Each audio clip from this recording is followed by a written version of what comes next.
Boa tarde, gente. Sou o professor Nilo, sou de língua portuguesa da 31 de março, e eu estou aqui para gravar para vocês a correção da prova do primeiro bimestre de língua portuguesa. Vou comentar as questões, exibir aqui, deixa eu apresentar, se eu consigo aqui. Eu vou compartilhar aqui a prova, né? Está aqui no Adobe, espero que vocês estejam me vendo com a minha fotinha no canto, tá? Então eu vou passar aqui, revisando só, né? Que a ideia era escrever o nome e tal, resolver as questões da tinta de caneta, e quem não resolveu a tinta de caneta, eu marquei que resolveu a lápis. E com isso eu não vou dar direito a revisar a nota, né, para essas questões, porque afinal você pode apagar e vir falar outra coisa, né? Enfim, a prova de duração e tal. Quem utilizou corretivo, eu não fiz de maneira nenhuma, eu só circulei o corretivo, mas não é legal esse tipo de coisa, tá? Também por higiene e por evitar também fraudes, esse tipo de coisa. Não colar também, só uma questão de honestidade, né? E eu espero que sempre que as pessoas tratem a prova com respeito, tratem com respeito os outros. Qualquer dúvida sobre a questão, levantasse a mão e tal. Beleza? Podemos começar, então? Bom, vou começar então pelas questões de alternativa. A primeira questão, assinale a afirmação correta sobre linguagem verbal e não verbal. Então, a gente falava sobre linguagem verbal, que é aquela linguagem que é pautada em palavras, né? Tanto escrita quanto falada. E linguagem não verbal é que é pautada em imagens, em sons e outras coisas. Então, ou seja, a linguagem verbal, ela é objetiva, do ponto de vista de que aquelas palavras dizem efetivamente o que o texto te traz. E a linguagem não verbal, ela é subjetiva, porque você vai ver alguma coisa e você vai criar a associação na sua mente. Então, vamos lá. Alternativa A falava que a linguagem verbal é aquela que se expressa por meio de imagens e som. Qual que é o erro aqui? Essa questão de linguagem verbal. Por quê? Porque é não verbal que faz isso, né? B. Uma imagem ou um logo são exemplos de linguagem não verbal. Sim, porque, como eu falei nas aulas, o logo ele pode representar a forma do que você está, do que você, o logo ele pode ter uma letra que representa a forma de alguma coisa. Então, ele é algo visual, ele é algo não verbal também. E uma imagem, é claro. A alternativa certa é essa, mas vamos passar pelas outras. C. Toda linguagem verbal é obrigatoriamente culta e complexa. Mentira, porque nem tudo que é escrito é obrigatoriamente complexo, né? A gente pode ter um texto que é cotidiano para a gente, é super tranquilo, mas é escrito. D. Não se mistura linguagem verbal com não verbal. Mentira. Por exemplo, a gente está fazendo a hora da propaganda agora, né? E eu quero que justamente vocês misturem linguagem verbal e não verbal.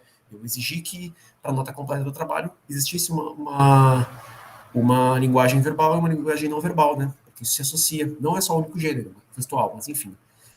E é uma extensão, né? Publicidade não costuma misturar. Mentira. Publicidade sempre mistura linguagem verbal com não verbal, tá? Então, alternativa B de bola é a correta, tá? Vamos passar. Questão 2 é uma questão de Enem, e essa eu fiz questão de não adaptar nada, né? Deixa eu dar uma aqui. Eu espero de coração que esteja dando para exibir bem. Ok, vai. A biosfera, que reúne todos os ambientes onde se desenvolvem os seres vivos, se divide em unidades menores chamadas ecossistemas, que podem ser uma. E aqui eu comentei na aula que isso aqui foi um erro de digitação, tá?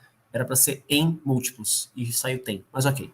Em múltiplos mecanismos que regulam o número de organismos dentro dele, controlando sua reprodução e crescimento e migrações. Ou seja, é um texto que traz uma definição objetiva sobre biosfera, né? Sobre o termo biosfera, só que de uma maneira científica e factual, né? Trazendo fatos. Então, predomina no texto a função da linguagem A, emotiva, porque o autor expressa seu sentimento.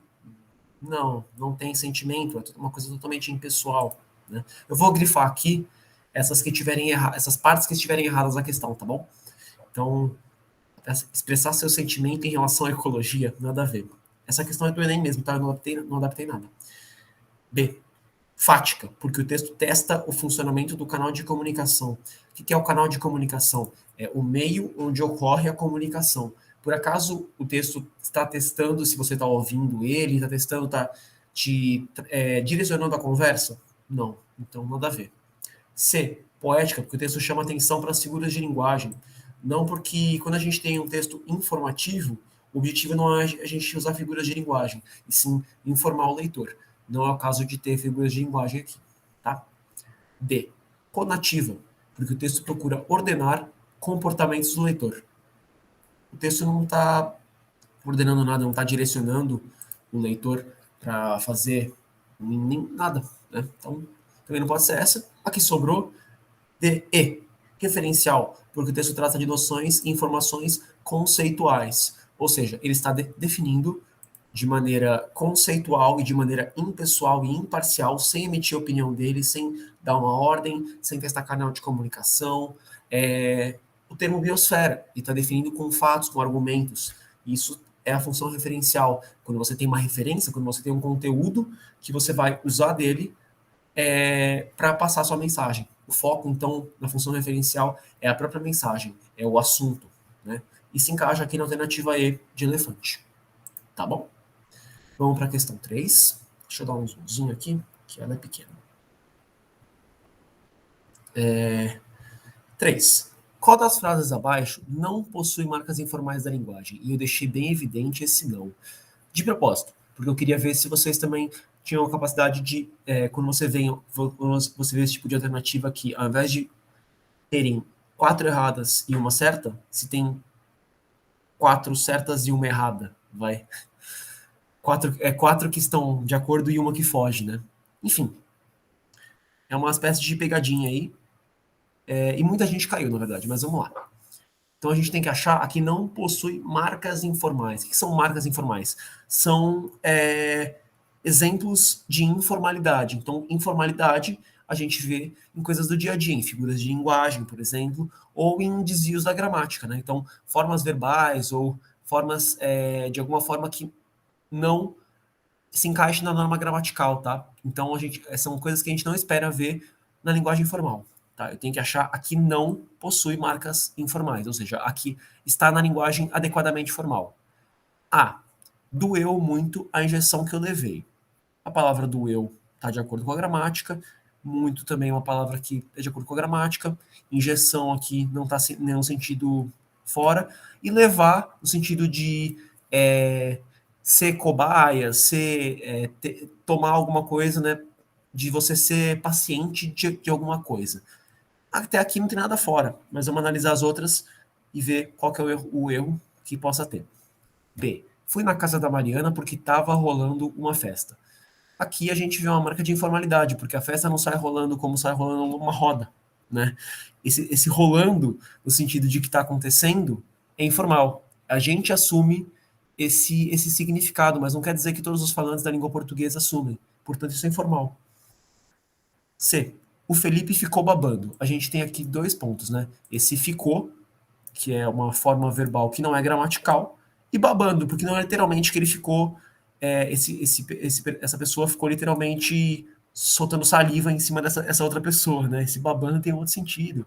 É de admirando, de paquerando, etc, né? Mas não é literal. Então é informal. D. Tem um pessoal que viaja demais na maionese. Qual que é a informalidade aqui, gente?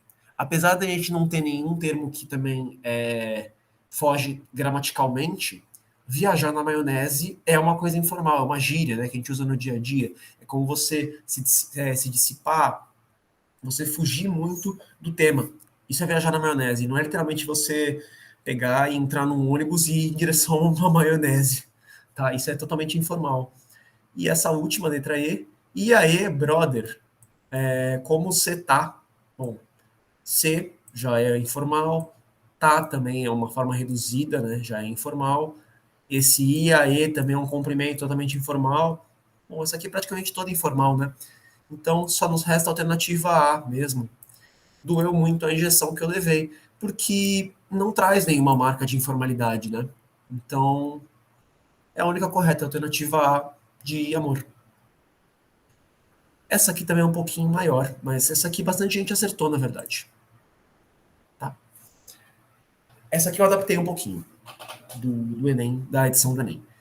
O tapete vermelho na porta é para você se sentir nas nuvens, mesmo depois de tirar os pés no chão. A campanha publicitária disponível, tá, babá. Eu não achei porque é de 2012. Eu não achei esse acesso. Mas ok. Só um momento. Eu estou aqui, sim. Tá. Ao circularem socialmente, os textos realizam-se como práticas de linguagem por meios de comunicação. Para atingir seu objetivo, esse texto publicitário dialoga com seu público-alvo, ou seja, quem vai ler. Então vamos lá. Ele vai dialogar com seu público-alvo persuadindo o consumidor a escolher companhias aéreas que ofereçam tapetes vermelhos em seus serviços. Vocês acham mesmo que tá falando que é para você se sentir nas nuvens, você precisa mesmo de um tapete vermelho para voar? Não, né? Esse tapete vermelho, ele é justamente uma coisa que não é literal, é um símbolo de conforto, de luxo, mas não é que necessariamente a companhia aérea está te vendendo um tapete vermelho. Ela está te vendendo um conforto, um serviço agradável, mas ela não está te perseguindo, te induzindo a escolher companhias que ofereçam tapetes vermelhos. Então, essa parte aqui não faz sentido. B. Destacando que o diferencial da companhia citada é que seus aviões saírem mais rápido do chão que as outras. Nada fala sobre o avião sair rápido do chão. Nessa parte de tirar os pés do chão, antes mesmo de tirar os pés do chão, não quer dizer que ele sai rápido do chão, mais rápido do que as outras companhias, né? Não é o diferencial dessa companhia, não é sair, levantar voo mais rápido do que as outras. C. Valorizando o cliente, oferecendo-lhe, além dos serviços de voo, um atendimento e ambiente que o faça se sentir especial. Aqui sim, aqui faz sentido porque a gente está falando de um ambiente que se faça se sentir especial. O tapete vermelho simboliza um ambiente especial, né? O tapete vermelho é um sinônimo de riqueza, de realeza, mas não é que ele é literal, que você vai realmente ter um tapete vermelho quando você entrar na companhia aérea, né? Tá valorizando o seu cliente, tá? Dando uma coisa mais confortável para ele se sentir como se ele estivesse nas nuvens, se sentir agradável. Mas não que necessariamente você vai estar se sentindo nas nuvens, você vai estar voando, mas você vai se sentir bem com o atendimento e com o ambiente da companhia. Mas vamos ver as outras. D. Enfatizando a importância de aeronaves contarem com tapetes vermelhos. Em momento nenhum aqui fala que as aeronaves têm que contar com tapetes vermelhos. Fala que o diferencial aqui é um bom atendimento. Então, isso aqui não bate também, né? Não está enfatizando importância nenhuma. E definindo o que é um bom atendimento aos seus clientes. Ela está mostrando que é um bom atendimento aos seus clientes, mas definindo é estranho, porque justamente ele não traz definição nenhuma. Ele fala que o tapete vermelho é para você se sentir, mas ele não define o que é o tapete vermelho. Isso aqui é um símbolo, né? E tirar os pés do chão também é algo simbólico, né? Mas isso não é uma definição. Então, a única alternativa que faz sentido é a alternativa C, de carro. Tudo bem? Partindo, então, para outra. Essa aqui também deu um pouco de pano para manga. Questão 5. Marque a alternativa cuja palavra contém a mesma quantidade de fonemas e letras. Revisando. Uma letra é só uma representação gráfica, ou seja, nessas palavras aqui nós temos 7 letras, 9 letras, 8 letras, 8 letras e 7 letras. Tá? É só contar. Só que um fonema é um som, é a mínima unidade sonora que você consegue produzir na língua, né? Então a gente tem que contar nessas palavras quantos sons a gente produz. Vamos lá, vamos contar uma por uma. Alternativa A, sucesso. S, U, S, E, S, O. Tá vendo que esse dois S aqui, ele faz um som só? Por quê? Se eu tivesse com um S só, eu falaria sucesso, né? Mas é um som só. Sucesso ou sucesso não muda nada. Ou sucesso ou sucesso não muda nada também. A gente ainda tem 6 fonemas e 7 letras aqui. Então, não pode ser essa. B, andarilho. Aqui a gente tem 2 erros, né? Peraí, deixa eu aqui colocar só os dígrafos. Os dígrafos são quando a gente tem duas letras que produzem um som só, tá? Eu vou marcar só os dígrafos nessa. Na nativa B, a gente tem dois dígrafos. O primeiro mais fácil de reconhecer, esse LH. Lembra que eu falei que a letra H ou ela vai ser muda ou ela vai modificar um som? Nesse caso, ela modifica um som, porque se eu não escrevesse a letra H aqui, eu falaria andarilo. E quando eu escrevo, eu falo andarilho. Esse I e são só sons diferentes. Só para a gente contar, além de que esse AN, ele, ao invés de virar A1, vira AN. Né? Vira um som nasalizado. Então, ele também é um dígrafo. Portanto, a gente tem os fonemas AN, D, A, R, ou R, né? I, L, O. São 9 letras e 7 fonemas. Tá? Não é a alternativa B. Essa aqui pegou muita gente. Gigantes. Por que não é gigantes? Porque a gente tem algo que se repete com a alternativa B. Esse AN. Por quê? Se eu lesse isso aqui como dois fonemas, eu falaria gigantes. Gigantes. Eu não falo esse N, vocês concordam? Eu falo an. Mesma forma que imã. E imã são duas, é uma letra só que eu tô falando esse fonema. Aqui eu tô falando com duas. Portanto, esse AN também é um dígrafo. Não que todo AN é um dígrafo. Afinal, quando eu falo a palavra Ana, eu não falo an-a. Eu falo an-a. Né? Mas nesse caso eu não falo esse N, eu falo a N como um som só. Então a gente tem ao todo 8 letras e 7 fonemas. J, I, J, G, An, T, E, S. Tá? Letra D. Papelada. P, A, P, E, I, A, D, A. Reparam que não há nenhuma supressão de fonema com essas letras. Portanto, papelada tem a mesma quantidade de fonemas que de letras. 8 letras e 8 fonemas. Tá? Mas vamos ver a última. Horário. Por que horário não faz sentido? Lembra que eu falei da letra H? A letra H, ou ela vai modificar o som, que é o caso do andarilho, quando ela aparece, ou ela vai ser muda.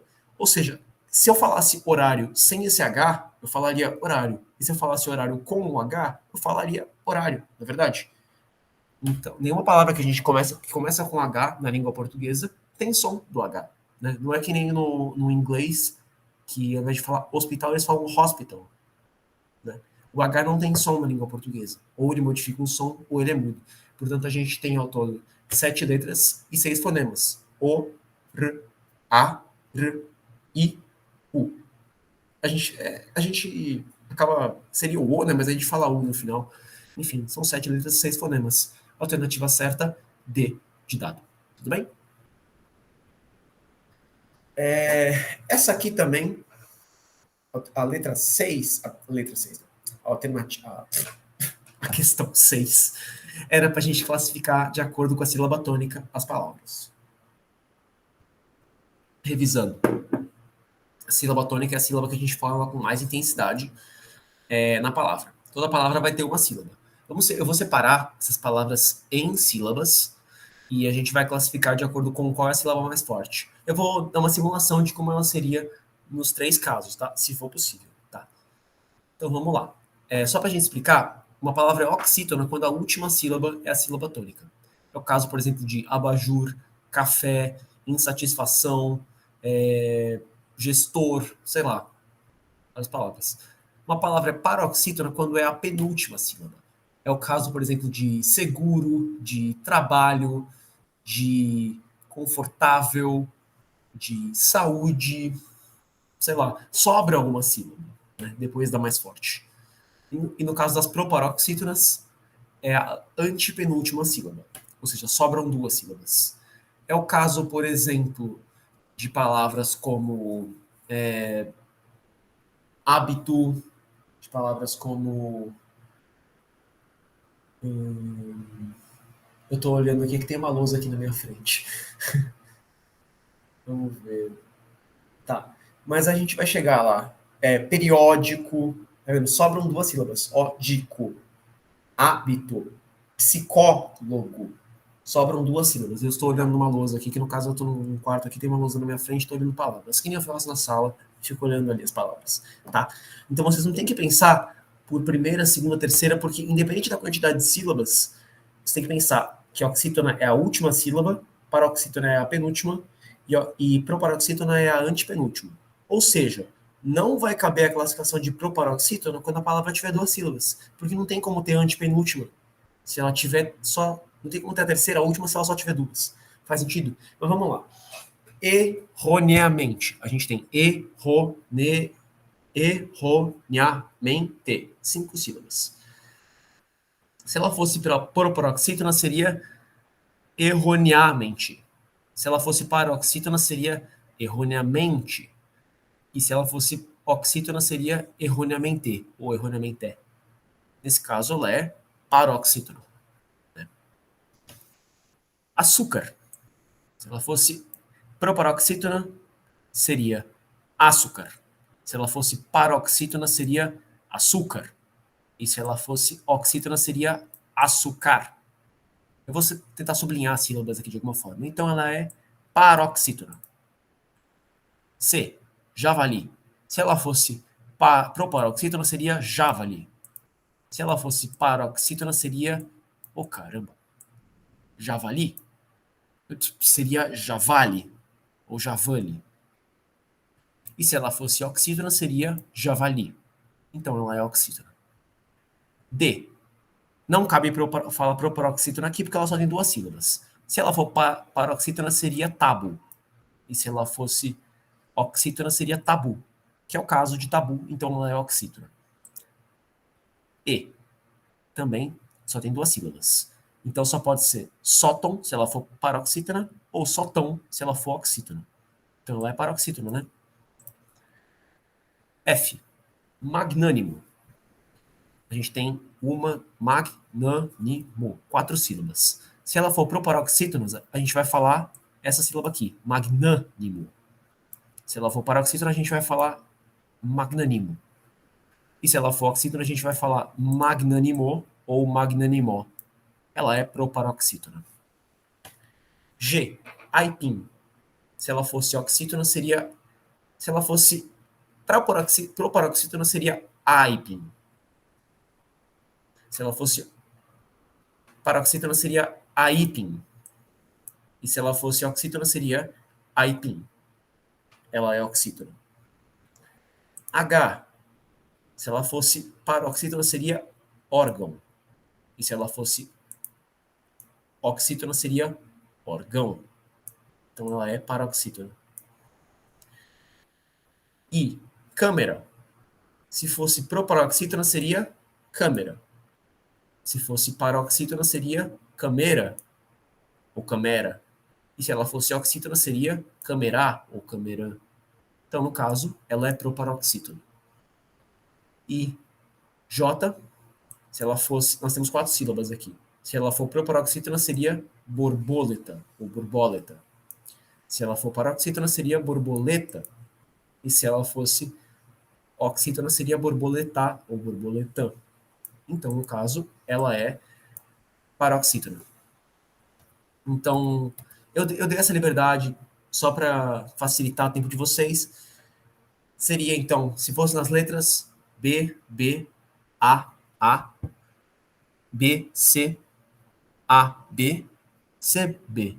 Ou paroxítona, paroxítona, oxítona, oxítona. Peraí, deixa eu sublinhar aqui.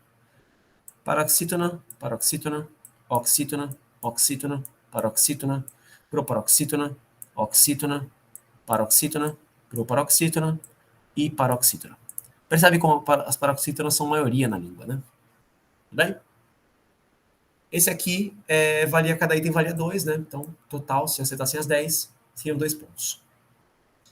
Essa questão aqui, de longe, questão 7, foi a questão com mais erros. De longe, e com mais absurdos também que eu peguei das provas de vocês.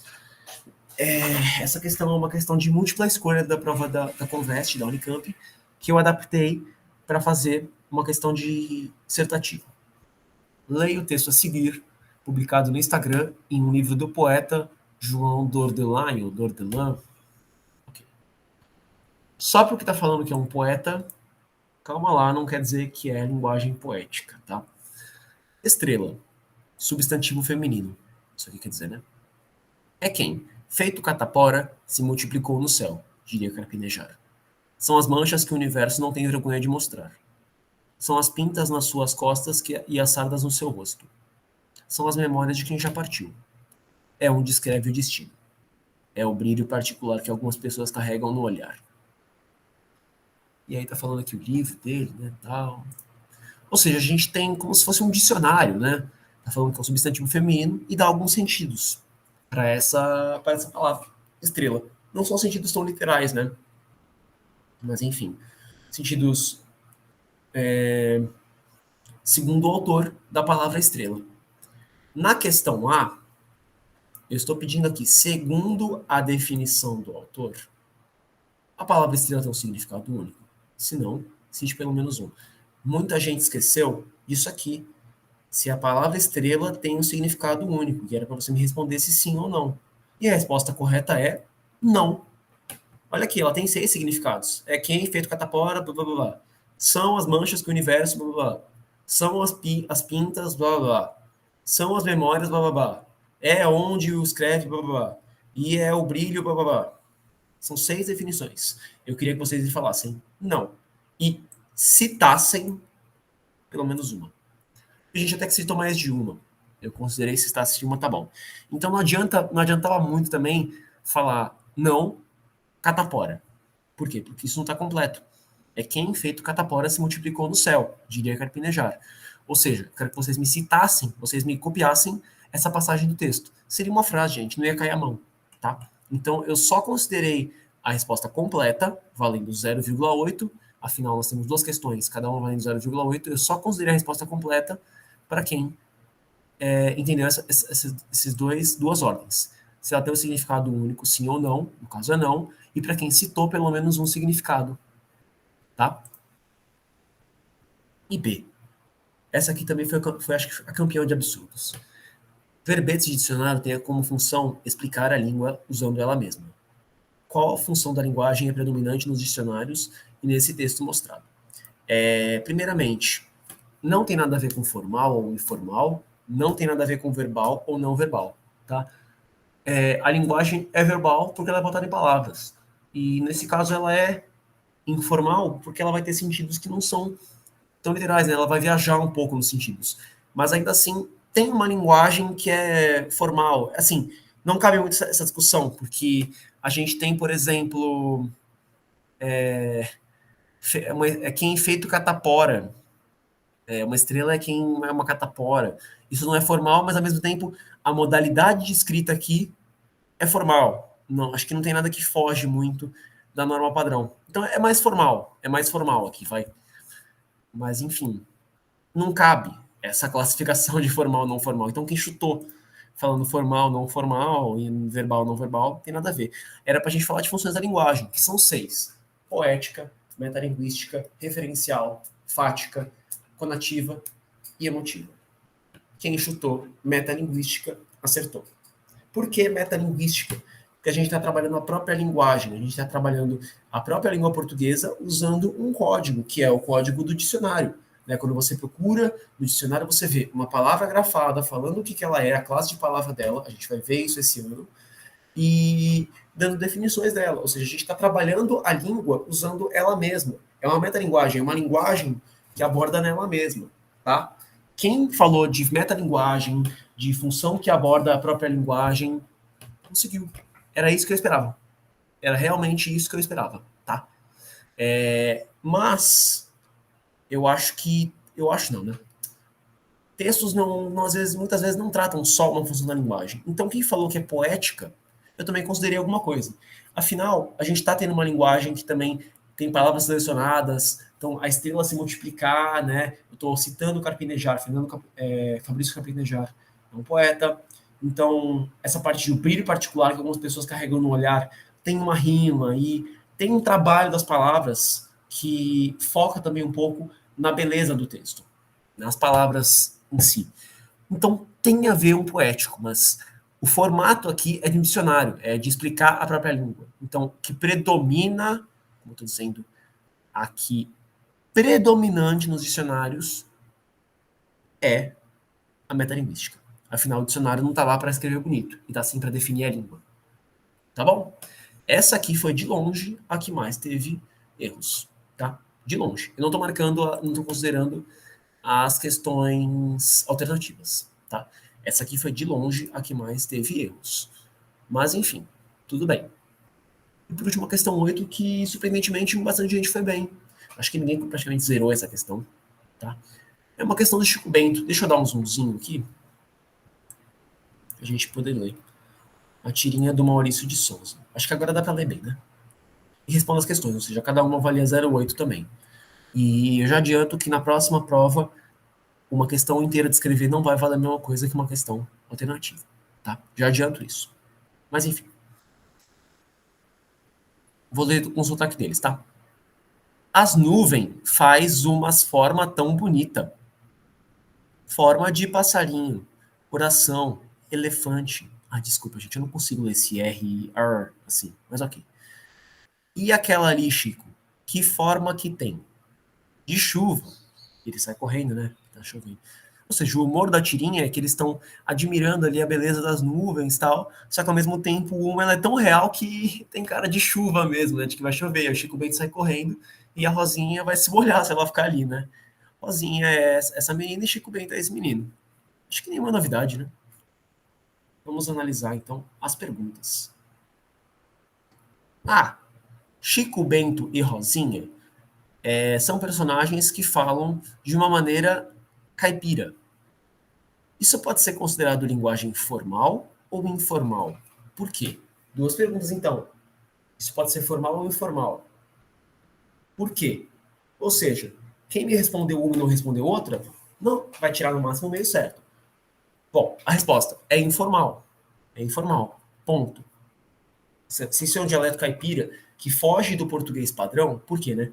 Se isso é um dialeto caipira que foge do português padrão, então ele justamente não segue a norma, não segue a norma padrão, não segue a gramática. As palavras que eles usam, o vocabulário que eles usam, segue mais a norma da região deles. Teve gente que escreveu isso e faz todo sentido.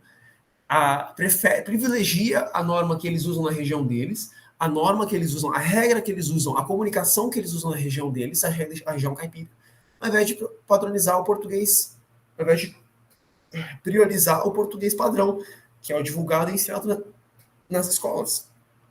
Ou seja, essa comunicação funciona melhor para eles do que o português padrão. Da mesma forma que o Cebolinha funciona para ele trocar R por L. Mas isso não está de acordo com a língua portuguesa, entende?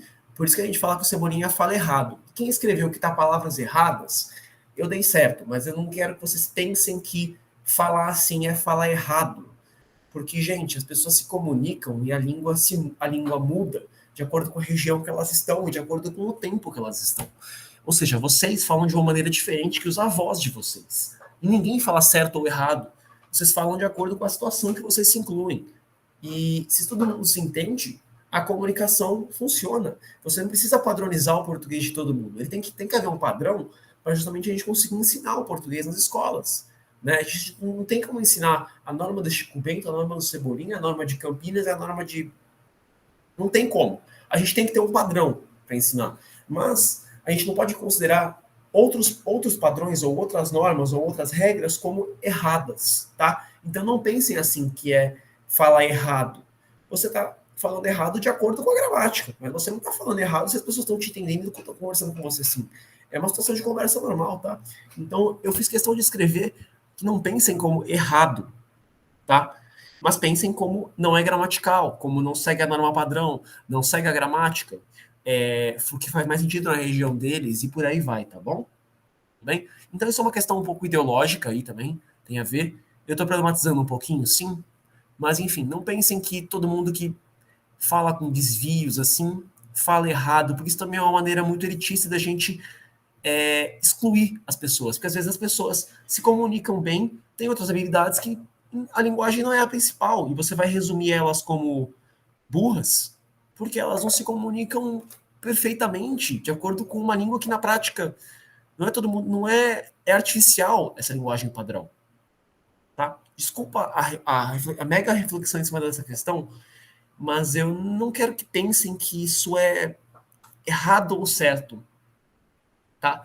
Porque a língua muda, gente, tá? A língua é viva, assim como um ser vivo. Eu falei isso em aula, tá? Enfim, vou parar de viajar nessa questão. Vamos responder logo. B. Selecione qualquer fala de Rosinha e diga quais palavras fogem do padrão. E eu sublinhei isso aqui muitas vezes. Eu queria que você selecionasse uma das falas da Rosinha. Ou, então seria ou as nuvens faz umas forma tão bonita, ou e aquela ali, Chico, que forma que tem? E vocês vão me escrever quais palavras fogem do português padrão. Ou seja, quem me escreveu toda a frase e não identificou quais palavras, eu dei meio certo, porque você não entendeu a ordem da questão. Eu queria que você só me escrevesse as palavras que fogem do jeito que elas fogem do português padrão. Se você escolhesse essa do primeiro quadrinho, seria faz e bonita. E poderia também falar as nuvens, porque isso foge, e umas formam. Tá? E se você escolhesse a fala do segundo quadrinho, seria e, desse forma aqui, e mesmo, e o que, né? Só isso. Só isso. Tá? Não era para me corrigir, não era para me escrever a frase inteira. Era para me apontar as palavras que desviam do português padrão. Diferentemente da C, que quem só corrigiu aquelas palavras, eu também dei meio certo. Afinal, era para você reescrever essa mesma fala de maneira formal. Então, eu queria que você me reescrevesse. As nuvens fazem umas formas tão bonitas. Algumas pessoas passaram para... esqueceram de passar o faz para fazem. Algumas pessoas esqueceram de passar o tão bonitas. Algumas pessoas escreveram uma forma tão bonita, então eu falaria a nuvem faz uma forma tão bonita. Você tem que ter coerência. Ou você fala as nuvens fazem umas formas tão bonitas, ou você fala a nuvem faz uma forma tão bonita. Tá? No caso, como não era para a gente alterar o sentido, seria as nuvens fazem umas formas tão bonitas. Quem cometeu mais de um desvio, eu já descontei alguma coisa, tá? Afinal, eu quero que vocês escrevessem essa fala certinha. E no caso dessa, e aquela ali, Chico? Que forma que tem? Era só substituir o i por e o que por quê. Algumas pessoas até falaram qual forma que tem. Ali não é informal, ali é um pronome previsto, tá? E algumas pessoas corrigiram, inclusive, a fala de Chico Bento. É que eu não deixei fazer de Chico Bento, porque só ia ter que corrigir o de. Esse de para D. Então eu achei que não ia trabalhar muita coisa. As falas da Rosinha eu achei que iriam trabalhar mais coisa, tá? Apesar que em milhares de outros quadrinhos o Chico Bento comete desvios da gramática. Mas enfim, gente. Vocês pegaram muito nessa questão de ler o enunciado. Então, um é para reescrever, um é para citar, um é para apontar as palavras. Então, assim, vocês basicamente viajaram. Vocês parece que não leram, de alguma forma, o enunciado. Eu não considero que essa prova está difícil, tá? Deixa eu finalizar aqui a minha transmissão. Eu vou parar. Como é que eu faço? Parar. Então, gente, não sei quantos minutos já está dando, mas eu vou colocar o meu vídeo separado por capítulos de cada questão. Ah, eu errei só a questão 6. Joga lá. Ah, eu errei só a questão 8. Joga lá. Ah, eu errei só a questão 2. Joga lá. Tá? Porque não é justo vocês verem um vídeo desse tamanho se vocês não erraram a prova inteira, tá? Mas deem uma assistida, deem uma atenção, nem que seja em mais velocidade, para quê? Para eu ter uma... Para eu não ficar explicando para cada pessoa a mesma coisa. Então, assim, quem escreveu a caneta e acha que cabe um recurso de assim, professor, eu acho que você não considera uma nota certa, ou você não fez uma soma certa na minha nota, tudo bem, eu não sou professor de matemática, vem falar comigo e vem falar que eu tenho que reconsiderar uma nota. Mas assim, não vem falar, professor, eu acho que eu tirei pouco, me dá mais nota. Porque eu tenho o meu crivo, eu tenho a minha forma de saber verificar se vocês colaram, se vocês se esforçaram, se vocês escreveram alguma coisa que faz sentido. Então não adianta você só preencher aquelas linhas e falar abobrinha. Eu não vou considerar nada, gente, tá? Mas quem se esforçou, quem tentou de alguma forma escrever algo que faça sentido com a ordem da questão, escrever algo certo, claro, eu vou considerar alguma coisa, tá? Então, eu considerei um certo, aquele tipo certinho assim, como tudo de acordo com a questão, aquele que é só com risquinho na ponta, como 75%, aquele que é com risco no meio, como 50%, e aquele que é só pontinha com X maior, como 25%.